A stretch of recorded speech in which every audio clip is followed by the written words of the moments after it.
नमस्कार मंडळी, जय भवानी, जय शिवाजी, जय शिवराय, सुप्रभात. आज मी एका वेगळ्या दुर्गभ्रमंतीला चाललो आहे. सकाळचे 5 वाजले आहेत आणि मी आज चाललो आहे लोणावळ्याला. आज आमचा सगळा ट्रेकिंगचा प्लॅन असा आहे की आता आम्ही इथून आधी लोणावळ्याला जाऊन आम्ही आधी कोरीगडला जाणार. किल्ले कोरीगडावरच आमचं राहण्याचा मुक्काम आहे गडावर. उद्या आपल्या भारताचा 77वा प्रजासत्ताक दिन आहे. त्यानिमित्त आम्ही मित्राने ठरवलं आहे की यावेळी आपण 1 किल्ला न करता 2 किंवा 3 किल्ले करायचे. तर आज आमचा कोरीगड असा ट्रेक आहे आणि उद्या किल्ले लोहगड आणि किल्ले विसापूर हे 2 ट्रेक आम्ही करतो आहे. सो आता माझे काही मित्र आहेत जे मला भेटणार आहेत स्टेशनला. मग आम्ही तिकडून जाणार लोणावळा. सो एक्सायटेड आहे खूप मी. आणि बघत असं माझ्या मागे पूर्ण बॅक ट्रॅकची सूट घेऊन मी निघालो आहे. संपूर्ण ट्रेकचं सामान, योगा मॅट, चटई, टेंटची अरेंजमेंट माझ्या मित्रांनी केलेली आहे. त्यामुळे आता आम्हाला राहण्यासाठी सुद्धा काही टेन्शन नाही आहे आम्हाला. त्यामुळे भेटू आपण डायरेक्ट लोणावळा.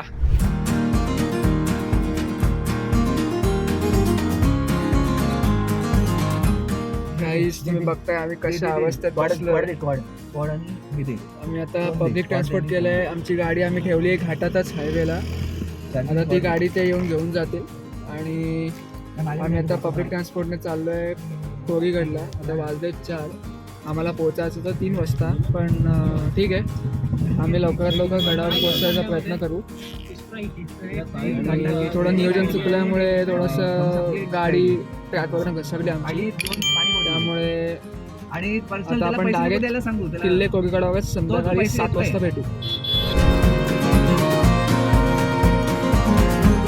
आता आम्ही आहोत खंडाच्या घाटामध्ये. जसं मगाशी व्हिडिओमध्ये बोलला, मी सकाळी 5 वाजता निघालो होतो. आम्हाला घाटात येईपर्यंत सकाळचे 10 वाजले.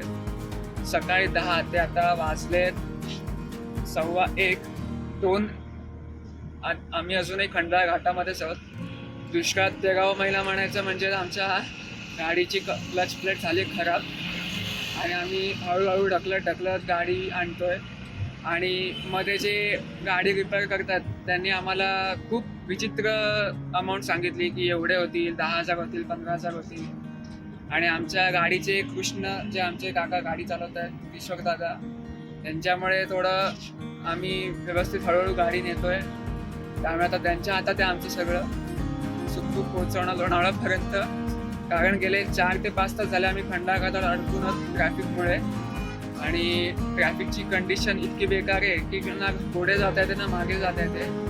या टेन्शनमुळे आमचा एक मित्र झोपला आहे मागे, यतीश नावाचा मित्र आमचा. त्यामुळे आता आम्ही चाललोय कोरीगडला. जाणार होतो एकविरा आईला, पण आता एकविरा आईने चांगलाच प्रसाद दिलेला दिसतोय आम्हाला. त्यामुळे आम्ही आता कोरीगडला चाललोय. पेठ शहापूर नावाचं गाव आहे जिथे आम्ही उतरणार आहोत. आता वाजले आहेत दुपारचे 1:15 वाजलाय. आम्हाला गुगल मॅपवर तरी 2:30 पर्यंत दाखवत आहेत की 2:30 पर्यंत आम्ही कोरीगडला पायथ्याशी पोहोचू आणि मग आम्ही तेव्हा ट्रेक चालू करू. आज आपला मुक्काम किल्ले कोरीगडावर आहे. आता एकविरा आईच्या मनात जे होईल ते बघायचं. तिच्या कृपेने आमची गाडी व्यवस्थित चांगली रिपेअर होऊन मिळू देत लवकरात लवकर, म्हणजे आम्हाला परतीचा प्रवास सुद्धा आमचा व्यवस्थित होईल आणि आम्हाला सगळ्या गोष्टी बघता येतील, फिरता येतील. सगळे आमचे मित्र पण बिचारे त्या सगळ्या त्रासामुळे वैतागलेले आहेत. मागे माझा जो मित्र आहे अजय, त्यानेच सगळं प्लॅनिंग केलं होतं. तो पण बिचारा वैतागला आहे खूप. पण काय आता होणे को कोण टाळ शकत आहे. त्यामुळे बघू. आता आम्ही मोस्टली लोणावळ्यात पोहोचतोच आहोत. हार्डली 1-2 किलोमीटर आहे. बघू, भेटू आपण डायरेक्ट पेठ शहापूर. खूप आजचा रविवार आमच्या सगळ्यांच्या आयुष्यात लक्षात राहणारा दिवस आहे. आणि आम्ही लिटरली आता असं वाटायला लागलं आता आम्ही आजचा दिवस नक्की कोणाचा. आणि आता तुम्ही बघाल आम्ही एक गाडी केली बुक, जी आता पेठ शहापूरपर्यंत आम्ही चाललो आहे.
गडाची तिसरी गुहा आहे.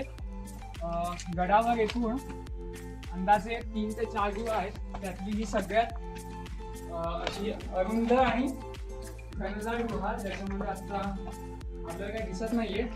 पण असं म्हटलेलं की त्यावेळी पहारेकऱ्यांना पहारा देऊन इथे खाण्यासाठी ही जागा होती. तुम्ही इथे बघू शकता, इथे पणती किंवा मेणबत्ती ठेवण्यासाठी जागा, इथे त्यावेळी मशाल ठेवल्या जायच्या. इथे सुद्धा तुम्ही बघू शकता, इथे कदाचित एक दरवाजा असू शकतो, कारण ही दरवाजाची लॉकिंग सिस्टीम आहे.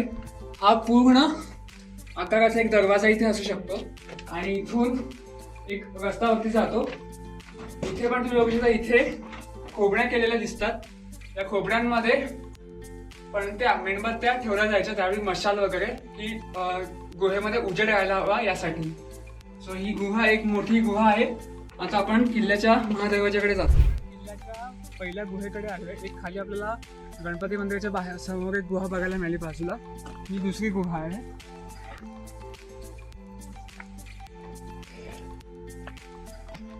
या गुहेमध्ये पाण्याचा टाका बघायला मिळतं. आता संध्याकाळ झाली आणि अंधार आहे, त्यामुळे आपल्याला पाणी दिसणार नाही येतं. पण तुम्ही बघू शकता की पूर्ण एक चौक आयताकृती पाण्याचा टाका आहे. त्यावेळेचं टाका आहे जिथे गडावर पाणी साचवलं जायचं. मग हे पाणी इथनं वापरलं जातं. आजही हे पाणी पितात, पण आता इथे बघू शकता तुम्ही सगळ्यांनी लोकांनी घाण करून ठेवले, त्यामुळे पाणी घाण झाले. त्यामुळे हे पाणी कृपया पिऊ नये असं मी सगळ्यांना सजेस्ट करेन. दरवाजाच्या परिसरात आलो आहोत. माझ्या मागे तुम्ही बघू शकता एक बुरुज आहे, ज्याला पूर्ण तटबंदी आहे. आणि तुम्ही इथे या बघू शकता, या खोबण्या म्हणजे याला एक अर्थ आहे, याला खोबण्या म्हणतात. आणि ह्या खोबण्या शत्रूवरती वरून हल्ला करण्यासाठी केला जात होता. त्यावेळी पहारे देण्यासाठी किंवा समोरून जर शत्रू चालून येत असेल गडावरती, तर तेव्हा त्याच्यावरती इथनं पहारा दिला जायचा आणि इथनं त्याच्यावरती हल्ला केला जायचा. तुम्हाला दिसत जे छोट्या छोट्या ज्या खोबण्या आहेत, त्याच्यातनं तेल आणि बाणांचा मारा केला जायचा. तोफांचा मारा गडावरनं केला जायचा. सो या गडावर तोफ सुद्धा आहे. आणि जसं मी सांगितलं, या गडाची जी तटबंदी आहे ती पूर्ण आयताकृती, आणि या गडाचा जो मुख्य दरवाजा आहे तो गोमुखी आकाराचा. म्हणजे तुम्ही इथे जर बघू शकाल तर तुम्हाला लगेच गडाचा मुख्य दरवाजा दिसत नाही. स्वतः आपण असं फिरून जाणार आहोत, सो आपल्याला डायरेक्ट फिरून समोर गडाचा महादरवाजा दिसेल.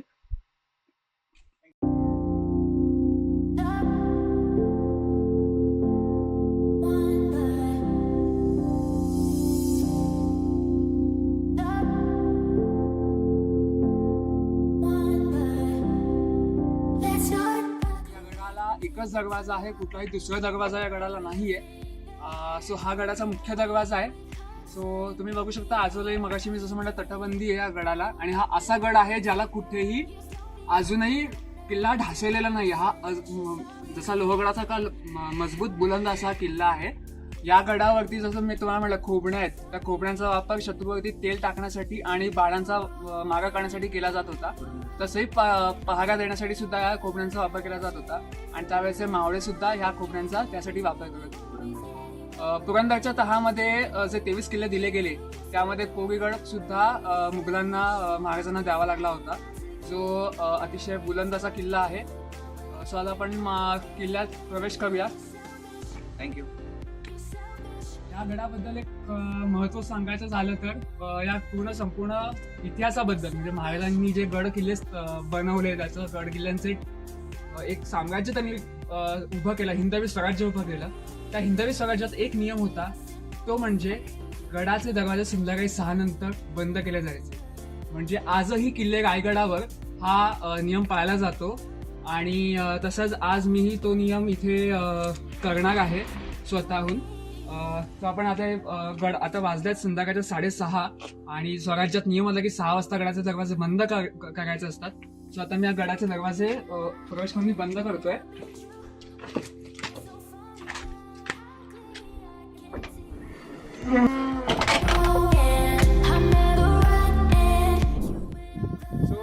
नमस्कार, जय श्रीराम. सर्व भारतीयांना 77व्या प्रजासत्ताक दिनाच्या खूप खूप हार्दिक शुभेच्छा. आता वाजले सकाळचे 7:15 आणि आम्ही आता टेंट सगळं पॅक वगैरे करून आम्ही आता निघालो गड सो माझ्या मागे तुम्ही बघू शकत असाल, इथे खूप भली मोठी तोफ पाहायला मिळते. त्या तोफेचं नाव आहे लक्ष्मी तोफ. या गडावर टोटल 6 तोफा आहेत. त्यातली सगळ्यात मोठी तोफ कोरी गडावरील ती म्हणजे लक्ष्मी तोफ. आणि माझ्या समोर तुम्ही बघू शकत असाल कोराई मातेचं मंदिर आहे. या कोराई मातेच्या नावावरूनच या गडाचं नाव कोरीगड असं पडलं गेलं. कोरलाई आणि कोराई देवी या 2 नावांवरून या किल्ल्याचं नाव किल्ले कोरीगड असं पडलं. तुम्ही बघू शकता असं माझ्या समोर लक्ष्मी तोफ आहे. तोफेचा सांगू शकतो इथे तुम्हाला छिद्र दिसते आहे. या छिद्रामध्ये खेळ टाकून या तोफा भैऱ्या केल्या जायच्या. तोफा भैऱ्या करणं म्हणजे काय, तर तोफा खराब करणं, तोफा निकामी करणं. शत्रूने तोफा घेऊन जाऊ नये. शत्रूने जर हल्ला केला, शत्रूने हा गड घेतला, गड घेऊन ह्या तोफांचं त्यांनी काही नुकसान करू नये म्हणून या तोफांचा इथे खेळ लावून त्या तोफा भैऱ्या केल्या जायच्या, म्हणजे तोफा निकामी केल्या जायच्या. तोफेला तिथून बत्ती दिल्यानंतर इथे गोळा टाकला जायचा आणि त्या गोळा तो तोफेचा मागा इकडनं तो गोळा फेकला जात होता. पूर्वी स्वराज्यामध्ये लोकांना शिक्षा होती की तोफेच्या तोंडी देणं काय, तर त्या गुन्हेगाराला इथे बांधून ठेवलं जायचं. तिकडनं बस्ती दिली जायची आणि बस्तीचा जो मागाचा जोर असेल त्या मागाच्या जोराने तो माणूस फेकला जायचा. अशी स्वराज्यामध्ये त्यावेळी शिक्षा होती. सो आता ही सगळ्यात पहिली गडावरील तोफ आणि सगळ्यात पहिल्या ठिकाण जे आपण आता बघितलं ते म्हणजे किल्ले कोरीगडावरील लक्ष्मी तोफ. तर आता आपण चाललो आहोत किल्ले कोरीगडाच्या कोराई देवीच्या मातेच्या मंदिरात. सो आता आपण तिकडे जाऊ.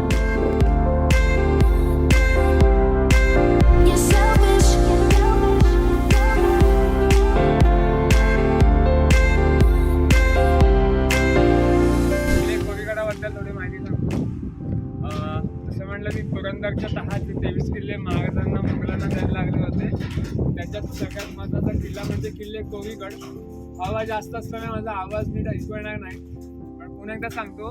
कोराई देवीचं मंदिर हे जे महत्त्वाचं मंदिर गडावरचं, त्या कोराई मातेच्या नावावरनं त्या गडाचं नाव कोरीगड असं पडलं. या किल्ल्याच्या पायथ्याशी गाव आहे ते आहे आंबवणे आणि म्हणजे ज्याला आता आंबिवली म्हणतात, आणि पेठ शहापूर या गावापासून आपल्याला या गडावरती येता येतं. एक साधारण 1-1.5 तासाचा हा रस्ता आहे. रस्त्यात मार्ग खूप आहे, त्यामुळे थोडं मार्ग चुकायला पण होतं. कालांची थोडी चुकामक पण झाली.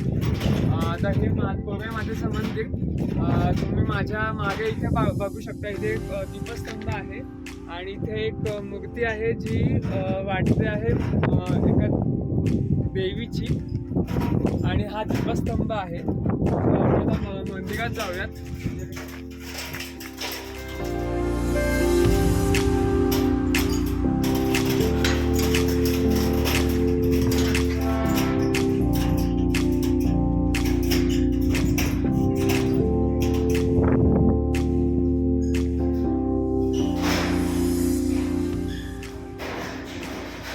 बघू शकत असाल इथे कोराई देवीचं आतली कोराई माता आहे.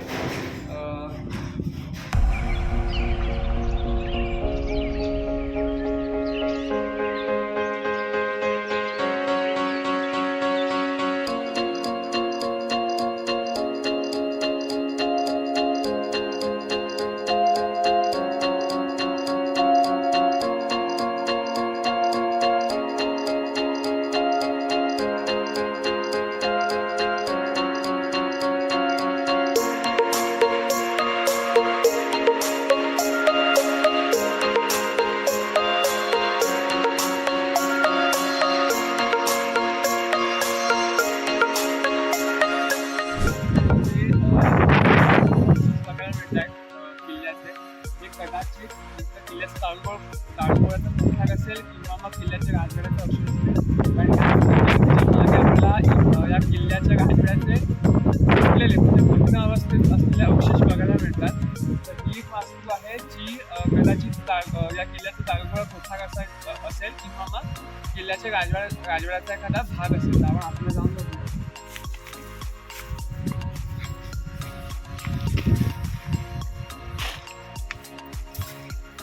तर तुम्ही बघू शकाल आता इथे सध्या कसं या किल्ल्यावरती बुरुजाचं काम चालू असल्यामुळे आपल्याला ते पत्रे वगैरे पडलेले बघायला मिळतात.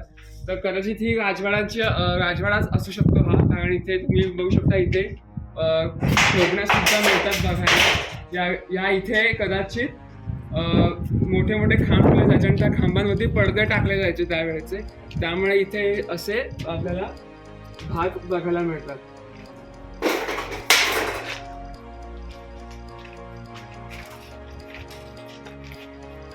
एवढी मोठी अरुंद अशी जागा आहे इथून आणि इथपर्यंत. तर कदाचित हे किल्ल्याच्या राजवाड्याचे अवशेष असावे, कारण इथे तुम्हाला इथे किल्ल्याचे काही भग्नावशेष पाहायला मिळतील जे राजवाड्याचेच किल्ल्याचे अवशेष आहेत. त्यामुळे ही एक त्यातली एक वास्तू असावी.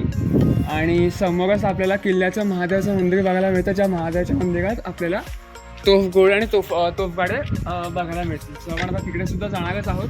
चला, किल्ल्याच्या महादेव मंदिराजवळ महादेव मंदिराच्या परिसरात आता आपण आहोत आणि तुम्ही बघू शकता इथे 4 तोफा आपल्याला बघायला मिळतात. जसं मी काल व्हिडिओमध्ये म्हणालो की या तोफांवरच्या तोफगाडे बसवलेत हे सह्याद्री प्रतिष्ठानने बसवलेले आहेत.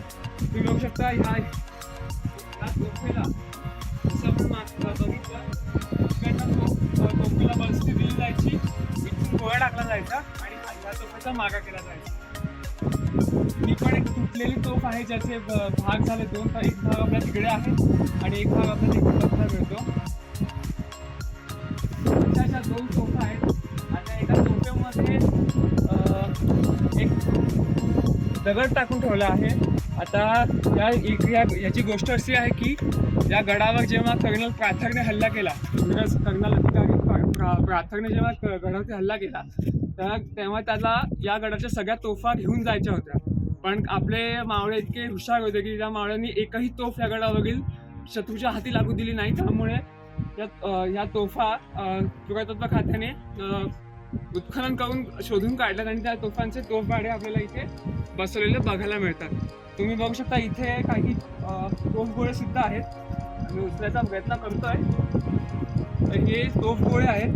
जसं मी मागाशी म्हणालो की तोफेला बस्ती तिथून दिली जायची आणि इथून गोळा टाकला जायचा. सो हे 2 तोफगोळे आहेत जे आपल्याला बघायला मिळतात.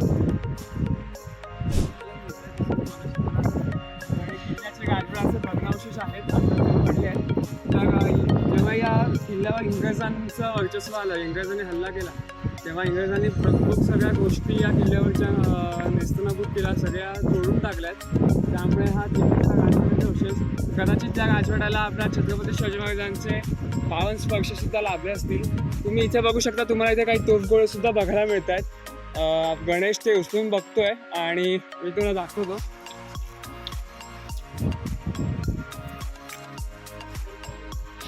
हे तोफगोळे आहेत. हे मगाशी आपण ज्या लक्ष्मी तोफेच्या इथे तोफगोळा पाहिला तसे इथे काही तोफगोळे बघायला मिळतात आपल्याला. तो असेच तोफगोळे आपल्याला किल्ल्याचं जे महादेव मंदिर आहे तिथे सुद्धा बघायला मिळतात.